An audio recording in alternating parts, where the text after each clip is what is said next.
شادی کے 21 برس کے بعد آخر میری بیوی کے دل میں نیکی لہرائی۔ کچھ کہنے سے پہلے وہ جھجکی، شرمائی، اپنے دل کی وسعت پر تھوڑا اترائی، پھر بولی، آج اس عورت کو تم ڈیٹ پر لے جاؤ جو تمہاری چاہت میں دیوانی ہے، جس کی بھیگی آنکھوں میں ویرانی ہے۔ مجھ کو تم سے پیار بہت ہے، تم سے 2 لمحے کی دوری گو کارے دشوار بہت ہے، پر میرا دل نرم بہت ہے، آنکھوں میں بھی بہت شرم ہے، اور اس بات کا علم ہے مجھ کو وہ عورت بھی تم سے ملنے کی طالب ہے، چاہ تمہاری اس کے دل پر بھی غالب ہے۔ وہ تنہا ہے، دوری کا دکھ سہتے سہتے اوب چکی ہے، اکلاپے کے ساگر میں وہ چپکے چپکے ڈوب چکی ہے۔ میری بیوی نے جس عورت سے ملنے کی چھٹی دی تھی میری ماں تھی، جو پچھلے 19 برس سے بیوہ تھی، تنہا رہتی تھی، اور میں اپنی بیوی بچوں، کام اور دھندوں کی ڈوری سے بندھا ہوا تھا، اس سے کم ہی مل پاتا تھا۔ فون کیا جب میں نے اس کو رات کے کھانے کی دعوت دی، وہ حیران سی ہو کر بولی، اللہ تم کو خیر سے رکھے، آج تمہاری طبیعت شاید ٹھیک نہیں ہے۔ میں شرمندہ ہو کر بولا، ماں میں بالکل ٹھیک ہوں، فٹ ہوں، صرف تمہارے ساتھ کچھ اچھا وقت بتانے کی خواہش ہے، گھومیں گے، کھانا کھائیں گے اور بہت سی باتیں ہوں گی، پیاری ماں ہم دونوں ہوں گے، بس ہم دونوں۔ وہ ایک لمحہ سوچ کے بولی، ٹھیک ہے بیٹے، شام کو میں تیار رہوں گی۔ کام سے فارغ ہو کر جب میں اپنی ماں کو لینے پہنچا، مجھ کو یوں محسوس ہوا میں نروس سا ہوں۔ ماں بے حد خوش تھی لیکن نروس سی تھی۔ ہلکا نیلا سند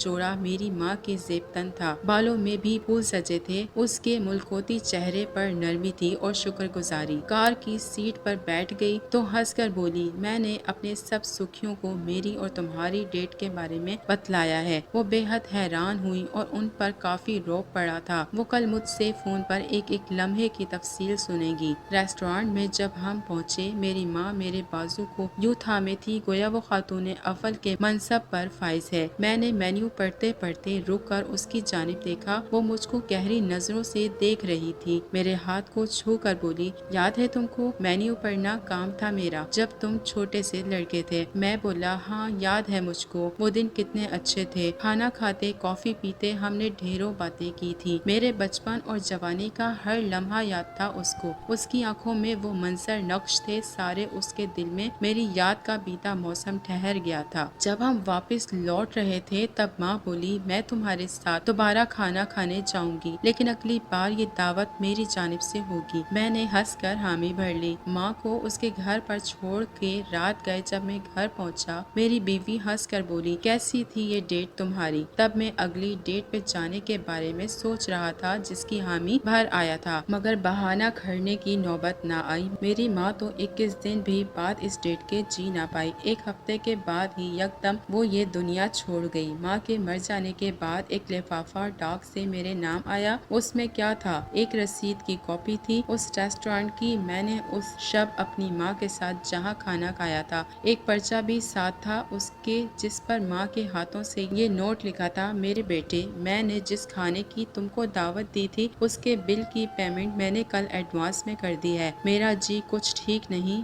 اور رسید کی کاپی تم کو بھیج رہی ہوں ساتھ تمہارے، اب میں شاید اور ایک شام بتا نہ پاؤں، ریسٹورانٹ میں جا کر کھانا نہ کھا پاؤں، پھر بھی کوئی بات نہیں ہے، میں نے 2 افراد کے کھانے کی ہی ان کو پیمنٹ کی ہے، تم اپنی بیوی کے ہمراہ اسی جگہ پر کھانا کھانا، لطف اٹھانا، میری جانب سے یہ دعوت ایک محبت کا ٹوکن ہے، شاید تم یہ جان نہ پاؤ، جس شب ہم نے کھانا کھایا، باتیں کی تھی، مجھے ویران جیون میں وہ سندر شب آباد بہت ہے، باقی جیون خوش رہنے کو اس ایک شب کی یاد بہت ہے۔